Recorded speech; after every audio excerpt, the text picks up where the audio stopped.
Hey Meg, Hey friend, how are you? could that be any more of an awkward introduction? I like it.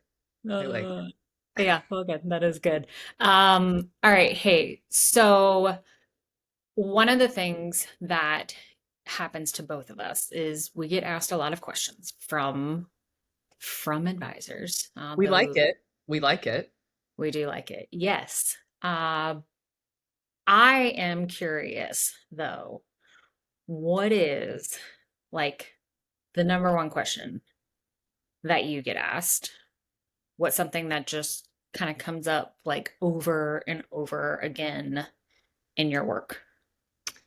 So, given how much I talk about questions, advisors always want to know what's the best question. So, That, I mean, obvi. And for yeah. me, I give a real scapegoaty answer, which it's true nonetheless. But my answer to that question is the follow-up question. The best Mhm. question you could possibly ask is a follow-up question. So I honestly don't care unless it's something like totally off the wall, what clients or what advisors ask first. Usually the more where the conversation grows, where the connection really begins is in that curiosity to take that next step and ask them something that follows that, that demonstrates you're paying attention, demonstrates that you care. That usually does the trick. Yeah, that makes a lot of sense. I could see where, and I hear that there's a lot of pressure just on that first or initial question to get it right or to wordsmith it like so like perfectly. But I do think you're right. Like oftentimes, like the most important question is not the initial one, it's the one that comes next. Mhm. Uh, there. Okay, so obviously like follow-up questions can be Well, there let can me let be me ask you this follow-up question to your question. You work with clients, clients of advisors. You do meet with them independently. Do you have a go-to question that you use to either open your meeting or one that sorry, you didn't know that was coming, did you? I just thought of no. Yeah. Yeah. You know what? It's all right. It's cool because I'm gonna roll with all right, I'm all gonna right, roll let's roll. with Let's it. roll. Uh Think of that yeah, one. so like my rolling with the whole piece. Take me back to Clueless.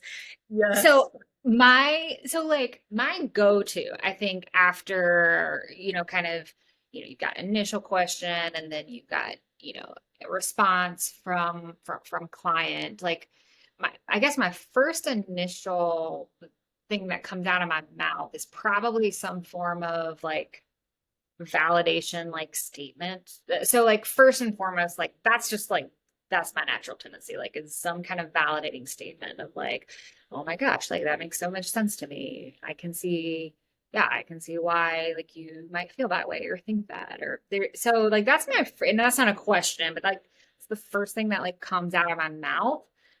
From there, I guess maybe depending upon situation, appropriateness, not surprisingly, like I like to go a little bit, kind of deeper into understanding. And so, uh, a very common follow-up question for me is usually something centered around, hey, like that, that makes so much sense. Like, would you mind telling me a little bit more about, why financial security is so important, to you? I hear that having financial security, you know, gives you less anxiety. Would you mind sharing with me maybe a little bit more as to why that's so important? So, yeah, I mean, that's a pretty common one is asking around the willingness to share a little bit more and try to distill it. So, I mean, what do Yeah. you typically, kind of suggest from like a follow up, let's just say approach. Maybe it's not just like kind of one question, but maybe it's like a follow up approach.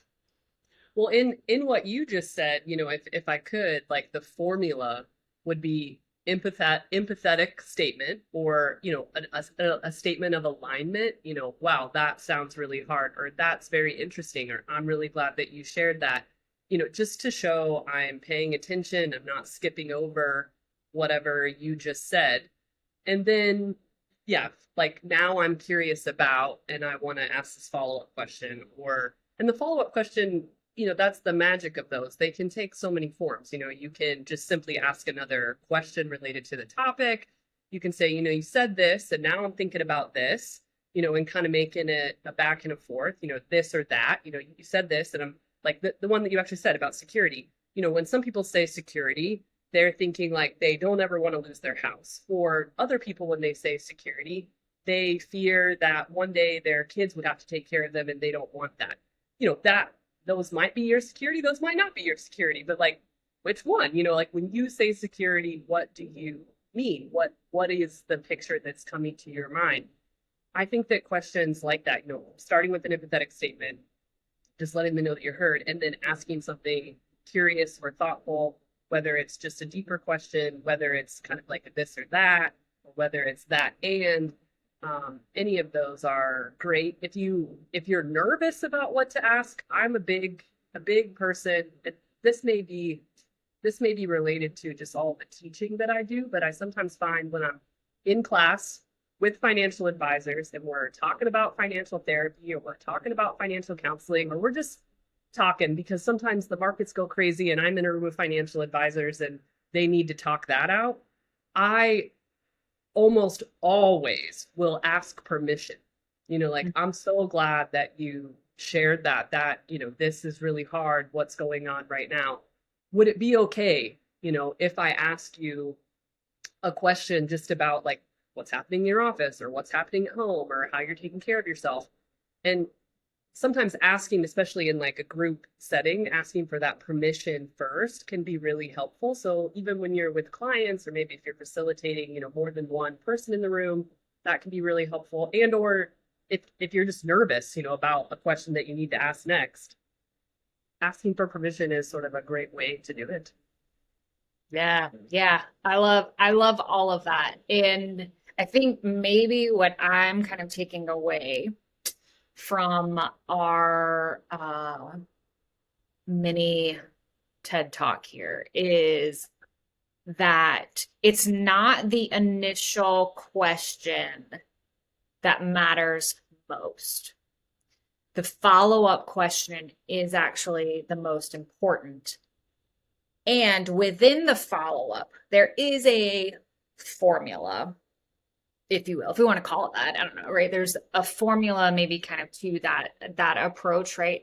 Offering some form of empathetic validation. I understand, that makes sense, right? Kind of acknowledging that. And then whatever, right, kind of needs to be, clarified or whatever we kind of need to dive it like into like further uh from a permission place. I love that. Like, would you be willing to share a little bit more like about this? Would you be willing to help me understand like, what does this mean? Let's clarify that, right? There's like this formula even within like the follow-up question, right? Kind of there from a structure standpoint. So not just the initial question, the follow-up framework is really, really valuable. And I think, tell me if you agree here, like if we can master the follow-up approach or formula, like that's probably what's more important, less around the specific question there. Yeah, I don't really think it's ever the first question that matters. I mean, sure, it's fun to have like some good ones that you like to ask, and there could be a week. Maybe we'll do another one of these and talk about the funny things we hear advisors say in first meetings. But like, I don't know that it's that. If your goal is to build connection, which when people ask me that, I think that's oftentimes what they're thinking. Like, what can I do to really like set this in motion? But let's be honest, whether it's a new client or even a client that you've had for a long time, a lot of those conversations start with like small talk. Hey, Ash, it's been a couple of months, how you been? What's new? How are the kids? How's life? Yeah. And then you would say like, oh, okay, that's so great. I'm so happy to hear that like things are going well. Or, well, I'm glad that you came in. I'm glad, if you've got questions, like I want to answer them. I'm so glad that you're here. Then go, tell me where you want to start, or, what works best for you today, or given what's going on, how can I be of service over this next hour? Sometimes that can be sort of a great way to start. There's not there's not a perfect beginner question or like initial question into into the many ways that financial planning conversations may go. Makes a lot of sense. Uh, well, to all of you out there watching, Meg and I riff on the most important question. Hey, thanks for listening. We hope that this was helpful and really look forward to diving into other questions here that both of us get and topics as well. So we appreciate you guys. Thanks for listening. Cheers.